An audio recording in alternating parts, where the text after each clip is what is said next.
Dude, this is a great cover. Look at this thing. Deceased #4. Fantastic cover. I love the way it looks. It also has nothing to do with the content of the book, which is unfortunate. I believe that, your cover should, in some way, reflect the contents of the book. This one totally does not reflect anything about the book, and let's just move on, because it's good. We start off, let me just flip over one more page. We start off with them trying to autopsy one of the victims. And by autopsying, I mean they sent the atom inside the victim to try to look at the cell, the virus, the disease itself. I mean, why not? You need somebody to image it, right? But look there, the atom. At least I think that's Ray Palmer's super name. It's kind of confusing because you have the Atom and you have Captain Atom, and they're here at the same time in the same scene doing stuff involving each other. Uh, so anyway, they're trying to figure out the virus so they can figure out how to stop it, but it doesn't work. Why doesn't it work?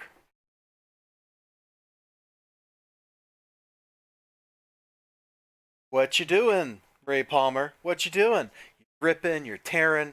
Captain Atom was sent out to basically annihilate the infected.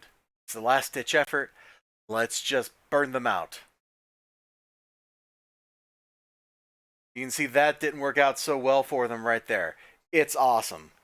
Uh, there's a bit I showed on stream the other day where they're back on the roof up here, and Black Canary's like, "No, you can't go out there, Superman. What if you see a screen?" I'm using my X-ray vision. I literally can't see the screens to get infected.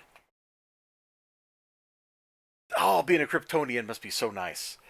Vulnerability, super speed, super intelligence, super strength, super everything, and you can't get infected by mimetic zombie viruses of death because they're powered by the anti-life equation.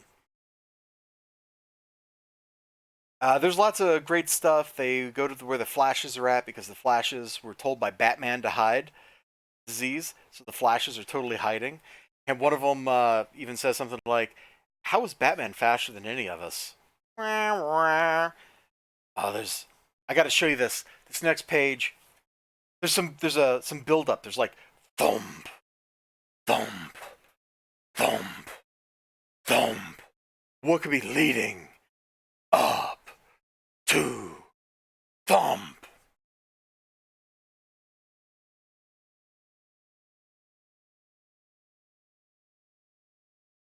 Yeah. I don't think Giganta has ever, in anything I've ever seen her in, been nearly as menacing looking as she is right here as a giant anti life equation, cyber techno death zombie creature thing. It's nutsomatic. It's awesome. I liked it. Giganta away from the Daily Planet. And of course they do. And all right. We're gonna stop. We're gonna stop here. Spoiler time after this. I enjoyed this a lot. I thought the writing was super tense. The panel layouts are great. Look at this like crooked panel here. Look at this. The only thing I don't like about this is this inset panel intersects over her hand. I feel like we should have moved this down here and had these two panels on the next page. That way we could see this because this is menacing.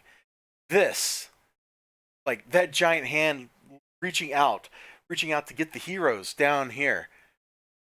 That's just dynamic. That's awesome. It's scary. It's actiony. There's emotion. There's terror.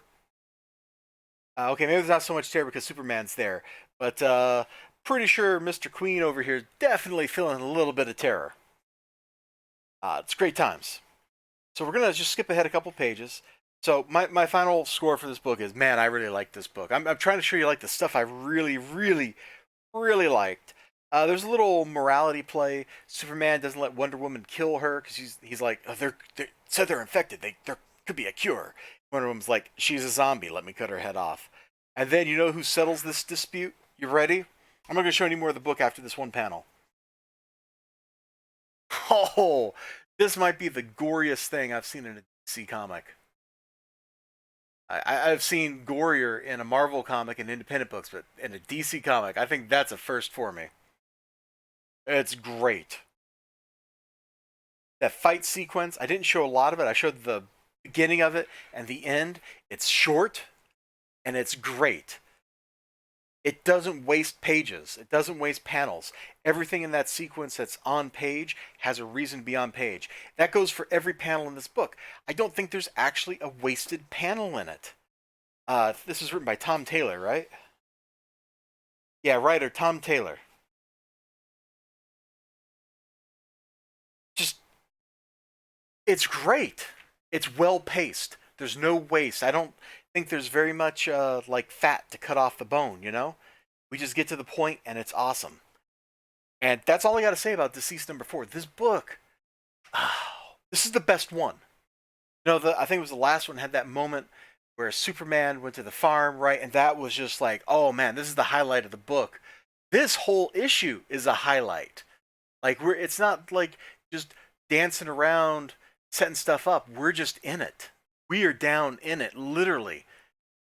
Everything's going crazy. There's a big tragedy at the end. I didn't even show you. It's a zombie story. Of course, there's a big tragedy at the end. Read it.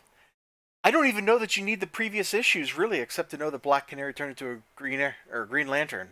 Like, I think that's the only thing you need to know. Otherwise, it all just kind of goes. It flows. Great stuff. You all have a great day. Remember to like, comment, subscribe, and check this book out. I think you might just regret it if you're not reading Deceased. Now, of course, they could just ruin everything I've said and make the next issue terrible, but I don't think they will. I don't think they will. Bye-bye.